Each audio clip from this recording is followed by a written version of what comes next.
Salut à tous, j'espère que vous allez bien. Aujourd'hui on se retrouve dans une nouvelle vidéo pour parler du bilan de mon semestre à l'UTC et on commence tout de suite. Donc juste avant, je voulais vous expliquer à peu près comment j'ai organisé cette vidéo. Donc la première partie, je vais parler tout simplement de mon ressenti vis-à-vis du semestre. Qu'est-ce qui a marché pour moi, qu'est-ce qui a moins bien marché pour moi, etc. Ce sera relativement court. Ensuite, je parlerai d'un bilan de l'UTC en lui-même, qu'est-ce qui m'a plu ce semestre à l'UTC, qu'est-ce qui m'a moins plu.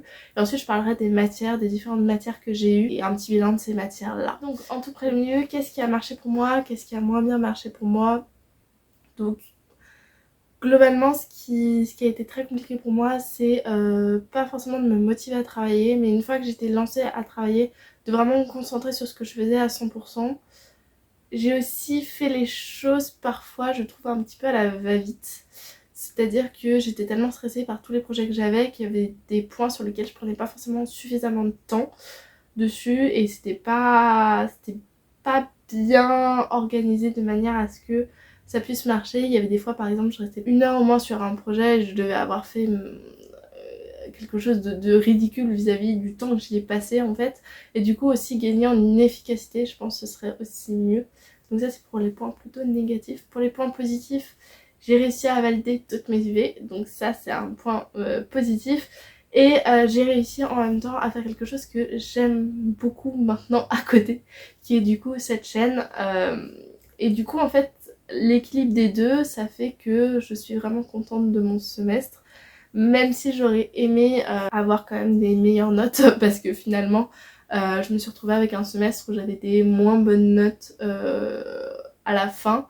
Que ce soit d'ailleurs, j'allais dire directement vis-à-vis du fait que j'ai moins bossé certaines matières, ou que ce soit du fait que j'ai tout simplement pas compris pourquoi j'avais des moins bonnes notes, sachant que j'avais pour moi bossé suffisamment pour avoir une meilleure note. Donc je pense j'aurai tendance pour le semestre prochain à gagner en efficacité et j'espère aussi avoir des matières où je suis un peu plus dedans, parce que là, si vous me suivez depuis le début et de mon vlog de la rentrée à l'UTC, vous avez vu que j'avais pas forcément eu les matières que j'avais voulu au départ. Je crois que en fait j'avais demandé 6 matières, j'en ai eu 3 sur les 6 que j'avais vraiment demandé. Les autres on me les a donnés vis-à-vis de mes choix de remplacement, mais on sait que les choix de remplacement c'est un peu des choix par défaut souvent. Surtout quand au génie urbain on n'a pas assez de matières qui nous plaisent, tout simplement parce qu'il n'y a pratiquement pas de CS par exemple. La plupart des CS c'est même pas de l'urbanisme, donc ça c'est assez perturbant, mais du coup ça fait que quand on se retrouve avec des matières qu'on n'aime pas forcément, c'est très difficile de se motiver à se dire je vais y mettre tout mon cœur dedans. Mais finalement, une des matières que j'avais les moins choisies, c'est ML1, et le bilan est que j'ai plutôt bien aimé. Et un autre point positif qui a pas forcément qui a pas forcément un rapport direct avec l'UTC, mais quand même, c'est que c'était le premier semestre où je faisais une colocation. La première fois de ma vie où je faisais une colocation, ça a été ce semestre et ça s'est vraiment bien passé. Ma coloc était juste géniale, je te fais un coucou si tu passes par là. Et vraiment c'était bien de faire comme ça, l'appart était super. Je vais avoir le même après pour mon second semestre avec une autre coloc. Et franchement, j'ai bien aimé cette partie-là et je suis contente de m'être lancée dans cette aventure en fait, qu'est la colocation, tout simplement parce que j'avais beaucoup d'a priori dessus, sur le fait de pas forcément avoir son espace, etc. Mais avec ma coloc, on a su équilibrer, on a su faire en sorte que quand on en avait besoin de parler avec l'autre, on parlait. Quand par exemple on avait besoin de bosser toute seule dans sa chambre, etc., on le faisait. Et du coup je trouve que l'équilibre était super bien fait et du coup je suis trop contente de m'être lancée. Vis-à-vis des trucs de l'UTC qui m'ont plu ou moins bien plu, je vais les dire en mélangeant ce qui est bien, ce qui est moins bien. Alors le tout premier truc, j'en ai parlé juste avant, c'est le génie urbain qui, je trouve, malheureusement il était un petit peu de côté à l'UTC. Quand il y a des profs qui vont... Enfin, je sais qu'il y a un prof notamment qui a des réunions pour avoir plus de budget, pour pouvoir embaucher plus de professeurs et pour pouvoir avoir plus de matière à proposer aux étudiants. Et que je vois que par exemple il y a d'autres départements, d'autres branches qui ont beaucoup plus de possibilités de cours que nous, et que nous on a des cours qui sont en commun avec les autres branches, mais pratiquement pas de cours qui sont vraiment spécialisés en urbanisme. Et ça c'est un peu dommage pour une école qui se veut qui a un côté génie urbain. Surtout quand tu te retrouves à devoir choisir 2 CS et que y a qu'une CS d'urbanisme tout le programme, donc forcément tout le monde va le choisir et forcément tout le monde ne l'aura pas. Et moi je me suis retrouvée en CS à choisir du coup SY2, donc c'est des statistiques qui est important hein, pour le génie urbain, mais qui a rien à voir directement avec de l'aménagement urbain ou même du bâtiment. Et ensuite j'ai choisi ML1 du coup un peu par défaut, donc qui est du machine learning, de l'informatique. Pareil, ça peut être super intéressant pour ce qui est de la branche, mais c'est pas le premier truc qu'on devrait apprendre, je trouve. Et c'est super dommage de devoir faire ces choix là qui sont un peu des choix par défaut. Quand j'en parle aux autres étudiants, ils avaient la même vision que moi, c'est-à-dire qu'ils étaient là, en fait en termes de CS, j'ai peut-être pas expliqué, mais à l'ITC en fait il y a plusieurs catégories, il y a les CS, les TM et les TSH. Les CS c'est les cours les plus théoriques, les TM c'est un peu plus technique, des fois c'est un peu mélangé, mais on va dire que les CS demandent plus de compétences et de travail que les TM parfois, et les TM c'est un peu plus des points à approfondir on va dire, et ensuite les TSH c'est un petit peu à part on va dire, c'est tout ce qui n'est pas des sciences tout en étant lié aux sciences, par exemple tout simplement de la psychologie mais qui est liée aux sciences, de la philosophie mais qui est liée aux sciences, etc. Mais du coup en termes de CS, tout le monde était d'accord avec moi pour dire que on n'avait pas vraiment eu de choix intéressant à faire. Et encore une fois, le principe de l'UTC c'est quand même de choisir ses matières, donc on décide d'aller en génie urbain, c'est pas pour faire que de l'informatique, que des maths, et voilà, ce sera toujours important, mais ça devrait être à côté et ça c'est fortement dommage. Donc c'est peut-être pour des gens qui voudraient faire l'UTC, etc. Sachez que le génie urbain c'est bien fait à l'UTC, je dis pas que c'est mal fait, mais il y a quand même ce défaut là qui est un peu la branche qu'on laisse de côté, je trouve personnellement, vis-à-vis de ce que j'ai vu. J'ai aussi trouvé ce semestre que comme on passait en branche, on avait comme actionné un levier de vitesse et on était passé à la vitesse supérieure. Pas forcément en termes de charge de travail, qui pour moi était à peu près équivalente au tronc commun, mais en termes de... comme les autres, ils ont fait une prépa, ils ont une manière de bosser qui est différente de la mienne. Et du coup, ils vont bosser beaucoup plus. Et ça m'a un petit peu stressée, sans forcément avoir des résultats beaucoup plus élevés, mais comme ils ont passé 2 ans à ne faire que bosser, en fait le travail est devenu central là où les personnes qui ont fait de tronc commun ont pris du temps pour des assos, tout ça. Et moi je m'étais habituée à avoir, on va dire, pas 50-50, hein, mais on va dire 25-75, 75% du temps je travaille, 25% du temps je prends du temps pour moi, pour faire les trucs que j'aime, etc. Et comme les autres ils ont beaucoup plus bossé, j'ai vu en fait la différence entre les gens qui venaient du tronc commun et qui prenaient plus de temps pour eux, et qui me laissaient en fait de l'avance, alors que les personnes qui venaient de prépa avaient une capacité plus grande à apprendre, une capacité plus grande à travailler, et du coup j'ai fait en sorte de travailler plus pour me mettre au même niveau qu'eux en fait. Ce qui n'était pas forcément nécessaire parce qu'encore une fois c'est pas des concours, donc tu passes pas, mais voilà, même si la note que t'as est un petit peu en rapport avec les autres élèves, techniquement que tu bosses beaucoup ou pas beaucoup, si t'as compris le concept et que t'arrives à refaire, ça va très bien. Donc j'ai vu quand même la différence entre le passage du tronc commun en branche, parce que notamment en fait au génie urbain, c'est une branche où ils prennent beaucoup de gens qui viennent de prépa, contrairement à d'autres branches où visiblement, par exemple, de ce que j'ai compris, par exemple les branches IM, ils prennent pas forcément beaucoup de personnes qui viennent de prépa parce qu'ils ont trop de demandes en fait. Donc, le point qui est pas forcément positif je trouve, c'est qu'ils ont essayé de faire quelque chose de positif, mais finalement ça a pas donné quelque chose de positif. Cette année-là ils ont choisi, alors je sais pas si c'est par défaut ou parce que il y a une vraie volonté derrière, et on verra, mais en fait ils ont choisi de mettre les plages d'examen avant les vacances. Pas vis-à-vis des vacances de Noël parce que ça de toute façon c'était pas possible, mais vis-à-vis des vacances de la Toussaint, et cette année aussi vis-à-vis des vacances d'avril. Donc ils ont décidé de mettre les médians avant les vacances. Moi je trouve ça super parce que comme ça après on peut profiter de nos vacances. Le seul souci c'est que la plupart des profs voyant ça et voyant qu'il y avait une plage entre le début des cours et les premiers examens qui étaient trop faibles, ont décidé de reporter leurs examens à après les vacances. Du coup, on s'est retrouvés pour certains, c'était pas le cas de tout le monde, mais moi c'était mon cas, avoir des examens avant mes vacances et après mes vacances. C'est-à-dire que j'ai eu aucune pause en fait. Parce que autant s'il y avait eu les examens juste après les vacances, après les examens, t'as une petite pause, t'as une semaine quand même où t'as un peu plus de temps pour te relaxer. Là, comme les profs ont réparti, il n'y avait pas de temps pour faire une pause. J'ai pas eu pratiquement de vacances parce que j'ai dû bosser pendant mes vacances, avant mes vacances pour certains médias, après mes vacances. Et ensuite, il y a certains professeurs, ça faisait un mois, ils nous avaient laissé un peu de temps, ils ont repris le rythme. Et du coup, ça c'était vraiment un point, je trouve, très négatif. Donc si tu mets des plages d'examen, c'est pour t'y tenir en fait. Parce que sinon, t'as des étudiants qui, comme je l'ai dit, j'ai pratiquement pas fait de pause. Et ensuite, tu repars sur un mois et ensuite t'as les examens finaux qui sont encore plus compliqués ou t'as un rythme encore plus dur. Donc ça, c'était pas du tout bien fait, je trouve. L'idée était bonne, c'est-à-dire mettre les examens avant les vacances pour permettre à des étudiants d'avoir de vraies vacances, mais finalement le résultat était pire en fait.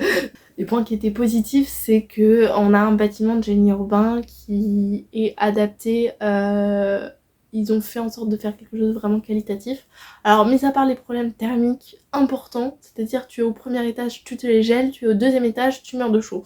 Donc à un moment où vous êtes du génie urbain, vous faites en sorte d'avoir des bâtiments qui ont pas de problème thermique. Ça c'est mon point de vue. Et certains disent non mais c'est parce qu'ils laissent les portes ouvertes. Mais même quand il n'y a pas les portes ouvertes, en fait ils ont mis d'énormes baies vitrées. Et les baies vitrées, c'est une perte énergétique hyper forte. Et je pense en tant que génie urbain, tu devrais savoir ça. Et ils ont mis plein de baies vitrées au premier étage, à un endroit où il n'y a même pas le soleil qui passe. Donc ça servait à rien de mettre ces énormes baies vitrées en fait. Donc je sais pas pourquoi ils ont fait ça, mais toujours est-il qu'on se les caille. Et moi j'avais 4 heures par semaine dans ces salles-là. Et j'étais frigorifiée. Vraiment, pendant tout ce temps, j'étais frigorifiée. J'ai pas d'autres mots, donc on va garder celui-là. Mais au terme du matériel, au terme des salles, ils ont vraiment fait de la qualité, je trouve. Il y a notamment, ça c'est à l'UTC, pas forcément le département génie urbain, mais ils ont fait une salle numérique que j'ai pu tester grâce à une appli que j'ai pris, où en gros t'as un écran, c'est un peu gadget, mais t'as un écran, une énorme on va dire tablette tactile et un autre écran aussi tactile, et ça permet, nous on l'a fait dans le cadre de jeux urbains pour l'aménagement, donc en fait c'était pouvoir avoir une ville, tu mettais tu aménageais en fait comme tu voulais. À un moment tu mettais des bâtiments quelque part, à un moment tu décidais de mettre une école, et en fait tu pouvais voir en temps réel quelles étaient les conséquences en fait de tes choix. Est-ce que tu gagnais de l'argent, est-ce que tu en perdais, est-ce que tu avais une densité de population qui était suffisamment bien, est-ce que tu avais suffisamment de crèches, de lycées, d'écoles, est-ce que au niveau environnement tu avais un bilan qui était plutôt positif, plutôt négatif, et ça c'était super intéressant, et c'est un outil qui pour moi est vraiment important, et du coup il y a vraiment quand même un budget là-dessus à l'UTC au niveau de l'innovation, etc. J'ai aussi pu découvrir ce semestre le Fat Lab, donc c'est un laboratoire mécanique on va dire, qui permet en fait de créer des objets grâce à une découpe laser ou grâce à une imprimante 3D. C'est des étudiants qui s'occupent ils sont rémunérés, mais qui s'occupent de faire les permanences et de permettre à tout le monde de pouvoir, à tout le monde, lors de projets souvent, de pouvoir imprimer, de pouvoir créer l'objet qu'ils veulent créer. Donc ce semestre j'ai aussi pu, grâce à une UV, construire une maquette. Et ça c'était vraiment bien parce que c'était un projet très long, très fastidieux, mais j'ai créé des maquettes numériques, des maquettes, et ça c'était quand même un très bon point. Et je pense que c'est pas dans toutes les écoles qu'on peut faire ça. On va passer aux matières. Juste avant de commencer, je vais peut-être dire quelque chose qui est très important. Je vais parler de personnes, plus ou moins d'enseignants au niveau de la pédagogie. Je citerai bien sûr pas de prénom, je dirai que des choses bienveillantes, tout en étant le plus honnête possible. Donc s'il y a des trucs qui vont pas, je le dirai avec bienveillance, parce que pour moi c'est super important de dire ce qui va pas, mais sans forcément citer une personne ou dire directement ce qui va pas. Il faut savoir que l'UTC a un système qui est vraiment bien, où on peut dire quel a été notre ressenti pour toutes les matières, qu'est-ce qui a marché, pas bien marché. C'est un questionnaire qui nous donne, et en fait ce qui est super avec ce questionnaire, c'est que en fait on remplit toutes les cases, et on peut vraiment donner son avis, et il y a vraiment un retour qui est fait vis-à-vis du professeur, et du coup ça c'est vraiment quelque chose de bien, et c'est un peu ce que je veux faire ici, mais pour faire mon bilan. Donc donc je vais vraiment être large et j'ai pas ciblé des choses déjà parce que vous en avez peut-être... Enfin peut-être que ça vous intéresse pas parce que ça vous concerne pas directement, donc voilà. Ce semestre, on va commencer par les TSH parce que c'est les plus douces on va dire. J'ai fait LG 41, donc c'est du portugais, c'est le niveau du coup A2, j'ai un niveau A2 en portugais. Et c'était nécessaire pour moi tout simplement parce que j'aimerais bien à l'automne, j'ai postulé là hier, j'aimerais bien à l'automne partir au Portugal.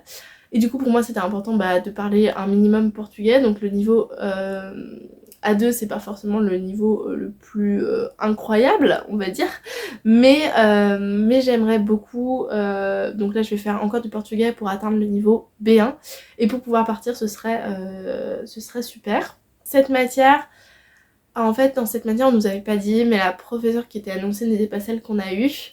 La nouvelle enseignante était super pour tout ce qui était question d'oral. C'est-à-dire qu'elle nous a fait vraiment faire des jeux où on devait parler. Il y avait un moment, je crois qu'on a eu une sorte de jeu de loi. Un moment, on devait tirer des cartes et on devait parler. En fait, on était toujours en binôme pour parler, etc. Et ça a fait que j'ai commencé à prendre plus de confiance pour parler en portugais. Je me suis aussi améliorée, j'ai eu un peu plus de vocabulaire parce que quand tu commences à parler à l'oral, t'as pas forcément autant de temps de réflexion que si t'étais à l'écrit, que tu devais faire une rédaction ou quelque chose comme ça. Et du coup, quand il y avait des mots qu'on connaissait pas, on pouvait lui poser la question, etc. Donc au niveau de l'oral, c'était vraiment bien. En revanche, on avait un poly qui devait faire genre... qui était petit, donc ça c'était tout ce qui concernait l'écrit et on a fait je pense qu'un seul quart et ça je trouvais ça vraiment dommage parce que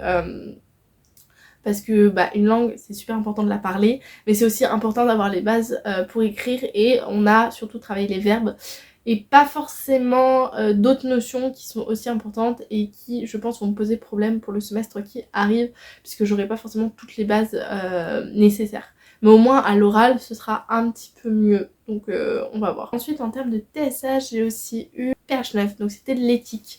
Pareil, même problème, professeur qui change tout d'un coup, personne ne nous le dit. Ce qui a fait que en fait dans ce qui nous avait... Quand on choisit nos matières, on a une sorte de catalogue où ils nous disent quels vont être les points qui vont être étudiés dans la matière pour qu'on ait un choix qui est... soit plus pertinent en fait. Si on donnait juste le titre de l'UV, on aurait du mal à choisir. Donc là ça nous dit quels sont les attendus, quels sont les prérequis, qu'est-ce qu'on va étudier, comment on va être évalué, etc.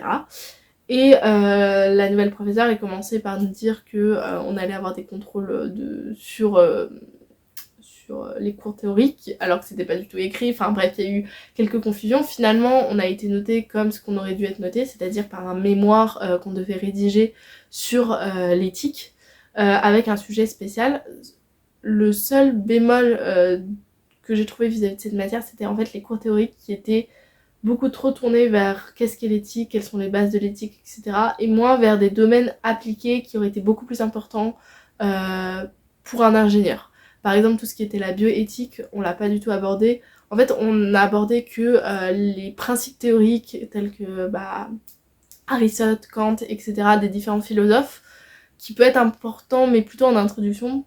Mais pour un ingénieur, je pense qu'il est vraiment important derrière, ça aurait été toute l'application qu'on peut en faire vis-à-vis d'un monde biomédical, d'un monde... Enfin, en fait, on aurait dû parler pour moi de plusieurs points vis-à-vis de l'éthique et on a parlé vraiment de trucs très très théoriques.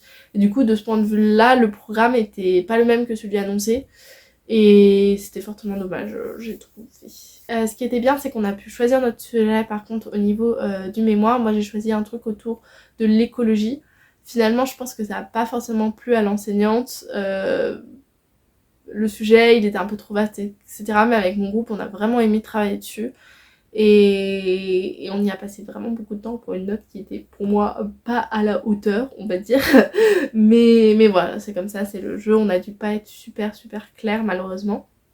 Mais on a en fait travaillé sur les différentes transitions écologiques et essayé de voir si c'était éthique et moral, notamment tout ce qui était autour de, par exemple, est-ce que c'est éthique de mettre en place une dictature verte ou est-ce que c'est moral de mettre en place une dictature verte. Ça peut être moral parce que c'est pour tout le monde, tu fais en sorte que plus tard les gens puissent vivre dignement on va dire. mais en même temps c'est pas éthique parce que si tu obliges des gens écologiquement à par exemple restreindre leur liberté de mouvement en leur interdisant de prendre l'avion, restreindre leur liberté de pouvoir manger ce qu'ils veulent en leur disant de surtout pas manger de la viande, etc. Bah en fait tu restreins des libertés et en restreignant des libertés bah c'est pas forcément éthique vis-à-vis de l'individu qui doit faire ses propres choix pour son bien. Et du coup en fait c'était un sujet qui pour moi était vraiment super intéressant et on a eu le temps de bien le faire comme on voulait. Bon ça correspondait pas forcément à ce que la prof voulait mais moi je suis quand même fière de ce qu'on a fait et voilà. Ensuite j'ai eu comme matière ce semestre, on va commencer par les CS. En tout premier, SY2, donc c'est statistiques. C'était le V qui me faisait le plus peur, que j'ai pris parce que je savais que les statistiques c'est super important, mais qui m'angoissait fortement tout simplement parce que il y a très peu de personnes qui... Enfin, il n'y a pas très peu, mais il y a beaucoup de personnes qui sont recalées en SY2 et qui doivent le refaire une deuxième fois pour l'avoir. Moi c'est passé du premier coup, donc je suis super contente.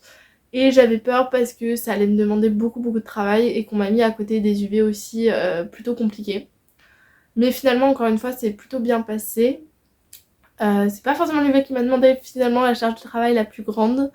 J'ai trouvé les concepts super intéressants. J'ai eu un prof de TD qui était juste aussi hyper intéressant à écouter et qui a mis de la bonne humeur dans chaque TD. Et on pense que c'est pas important, mais c'est super important.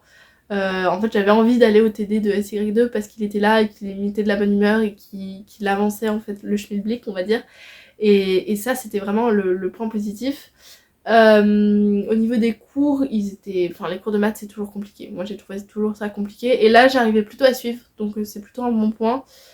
Les points négatifs c'était les TP, les évaluations de TP. On avait en fait sur une plateforme qui s'appelle Moodle qu'on utilise beaucoup à l'UTC, on devait faire des évaluations de 8 minutes. En 8 minutes, t'as pas le temps de faire grand chose, t'as 4 questions en 8 minutes, c'est hyper rapide. Donc c'était pour apprendre à utiliser RStudio, qui est donc un logiciel informatique de statistique, et en fait à coder en R. Et franchement, ça a été... en fait, toutes les 2 semaines, on avait une évaluation le mercredi soir, ça a représenté un stress énorme pour moi. T'as 8 minutes, en fait t'es même pas évalué sur les capacités que tu as de coder, parce qu'en 8 minutes de toute façon t'as pas le temps de coder, donc tu copies-colles ce que t'as fait en TP, et t'as pas le temps en fait tout simplement de réfléchir même, et du coup en fait c'est juste des automatismes et tu les as ou tu les as pas. Et en fait t'es évalué sur ta capacité à réagir, même pas de réflexion. Et c'est pas le but, enfin pour moi c'est pas le but c'est d'apprendre à coder en R. Donc il y a tellement de façons de résoudre ça. J'ai trouvé que c'était super mal réalisé de ce côté-là. Au niveau des médians, moins des finaux mais des médians aussi, t'avais un encadré pour écrire et t'avais pas assez la place. Donc en fait ça dépend. Si t'as une écriture qui est petite, t'as la place de bien tout expliquer, mais si t'as une écriture qui est grosse, tu fais comment? Bah tu peux pas dépasser. Et ça pareil, c'est une question d'injustice aussi vis-à-vis des personnes qui ont une grosse ou une petite écriture et en fait t'évalues des gens sur des critères qui sont même pas les connaissances elles-mêmes. Et ça, moi je trouve ça un petit peu injuste. Ensuite j'ai eu du coup ML1 dont je vous ai un petit peu parlé tout à l'heure, donc machine learning pour tous. C'était le premier semestre qu'ils le mettaient en place et franchement ils ont fait quelque chose de très qualitatif. Ça mélangeait en fait des principes mathématiques avec de l'informatique, comment bien classer quand t'as un sujet, comment séparer deux classes.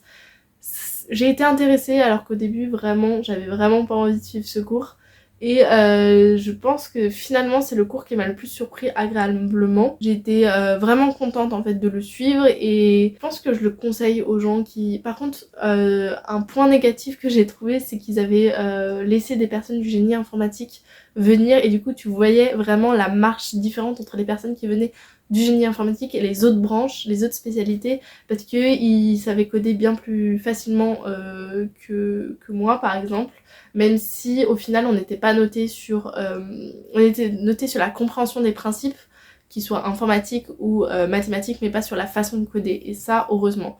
Mais parfois en TD j'étais un petit peu perdue parce que les profs ils partaient du principe qu'il y avait certaines parties du fait de coder qui étaient acquis et moi j'avais pas forcément ces connaissances là et du coup j'ai dû reprendre tous les TD, voir au début je m'intéressais à comment m'améliorer en termes informatiques, mais après quand j'ai compris que c'était pas noté dessus, j'ai pas eu le temps de vraiment progresser on va dire sur la partie codée en Python. Et surtout en fait ils avaient pas mis qu'il fallait savoir coder en Python. Alors moi heureusement j'avais pris des UV là-dessus lors de mon tronc commun. Mais il y en a certains, ils pourraient prendre ça et avoir aucune connaissance de comment coder en Python. Et je pense qu'il y aurait des grosses difficultés quoi, à pouvoir coder. Ce que j'ai bien aimé aussi, c'est que les cours étaient intéressants, plutôt dynamiques.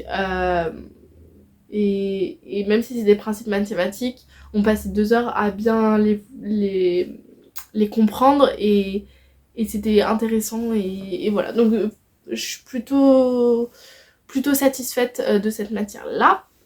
On va passer à mes deux thèmes où je vais avoir le plus de trucs à dire qui soient négatifs. On va commencer par la meilleure des deux. C'est parti. Donc ce semestre j'ai fait UR3. Donc UR3 c'est maquette architecturale et urbaine dans lequel je devais avoir un projet énorme sur 3 manières de représenter un bâtiment.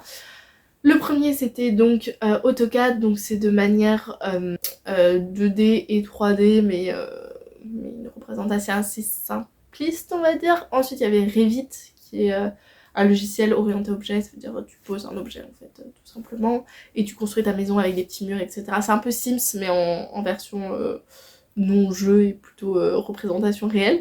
Et le dernier c'était une maquette physique, donc c'est là où on est allé au Fab Lab comme je vous avais dit pour monter ma petite maquette avec mes petits murs en carton etc. Je pense que c'était la meilleure partie du projet. Le projet en lui-même est super intéressant. C'est vraiment je pense que ce qui m'a tenue éveillée vis-à-vis des cours durant tout ce semestre, c'est ce projet qui était vraiment super intéressant à faire. J'ai bien aimé. Si on enlève en fait la partie stress de on a un projet à rendre, j'ai adoré représenter sur Revit ma petite maison, ou enfin ma petite mairie plutôt, puisque je travaille sur la mairie d'Alès. Et la faire donc sur Revit, j'ai adoré ça. J'ai un peu moins aimé AutoCAD parce que j'aimais pas trop ce site, enfin ce logiciel, mais bon, fallait le faire. Et finalement quand t'as fini, bah t'es quand même contente de ce que t'as fait, donc toute cette partie là était bien. Partie négative, même le cours en fait, le contenu du cours m'aurait beaucoup intéressé s'il n'y avait pas eu autant de détails et de répétitions lors des cours, c'est-à-dire qu'on avait un prof qui donnait je pense, je sais pas 50 diapos par cours, c'est un peu beaucoup, surtout des fois il y avait un peu des répétitions où t'avais l'impression qu'il disait les mêmes choses et du coup t'avais envie d'aller un peu plus vite, mais le contenu des cours j'ai quand même bien aimé, mais j'ai quand même apprécié apprendre certaines notions que je connaissais pas du tout et qui sont super intéressantes, notamment tout ce qui est au niveau de la législation, la législation des normes en fait, pour représenter en 2D, en 3D des bâtiments ou des villes, etc. Et c'est super intéressant cette partie-là. Les points un peu plus négatifs, donc vis-à-vis des cours, je viens de le dire, vis-à-vis du projet, c'est qu'en fait, on nous a donné le projet juste avant les médians. Donc la moitié du semestre était pratiquement déjà fait. Ensuite, pendant les vacances, on devait en fait faire le projet tout d'un coup, sauf que en fait, pendant les vacances, c'est la pire période pour commencer un projet parce que tout le monde a pas forcément les mêmes disponibilités, tout le monde est en fait éparpillé et c'était vraiment, c'était pas une bonne idée quoi. En fait, il nous restait après que 2 mois pour faire un projet qui, je pense, déjà sur un semestre c'est difficile à le faire, alors 2 mois c'était plus compliqué. Bon, je parlerai pas du final qui était juste une horreur. Parce que globalement j'avais suffisamment révisé pour faire un truc correct et j'ai fait un truc correct, donc voilà, c'est je pense le choix de l'enseignant de cette UV de mettre un final qui est difficile, donc je vais pas commenter. Moi je trouve que ça n'a pas forcément d'utilité, mais après si lui il trouve une utilité, tant mieux, voilà. En fait on a 2 heures pour faire un truc sur Revit et AutoCAD. Alors le truc sur AutoCAD était facile, moi je l'avais pas mais il était plutôt simple. Après Revit c'était un peu plus compliqué, mais ce qui m'a posé vraiment problème au niveau du final c'était plutôt Dynamo, parce que on l'a pas forcément bien vu et il l'a quand même mis au final et je pense que personne l'a fait, donc bon c'est pas grave, on était tous à égalité, donc c'est pas très grave de ce point de vue là. Et on va finir avec la dernière matière que j'ai vraiment pas envie de faire parce que j'ai pratiquement que des trucs négatifs à dire dessus et j'aime pas faire ça. Donc c'est BA4, c'est conversion et gestion des énergies renouvelables. C'est l'UV qui me donnait pas forcément le plus envie, mais où j'avais mis le plus d'espoir dessus en fait. Et tous mes espoirs se sont envolés. Est-ce que j'ai... Alors globalement j'ai pas aimé, mais je pense que c'est personnel parce que... Enfin c'est un rapport avec moi, pas forcément avec comment l'UV a été traité. Parce que en fait le fond c'était très électrique, très thermique. Il y avait pratiquement rien sur les enjeux environnementaux actuels qui pour moi auraient été plus mis en avant, j'aurais passé un meilleur moment, même si bon il y a la justification du fait qu'on est une école d'ingénieurs plutôt technique et du coup qu'il faut plus voir la technique. Mais bon là c'était vraiment les éoliennes existent, elles sont comme ça et voilà. On n'a même pas vu toutes les énergies renouvelables. Voilà, donc cette partie-là m'a posé problème. Le fait qu'on ait aussi des TD qui aient rien à voir avec le final qu'on a vu et qu'on sait les exos qu'on a eu au final, on les a jamais vus en TD avant, ça m'a posé aussi problème. Le cours était plutôt dynamique, la deuxième partie en fait il y avait 3 enseignants, le cours était plutôt dynamique la seconde partie du semestre.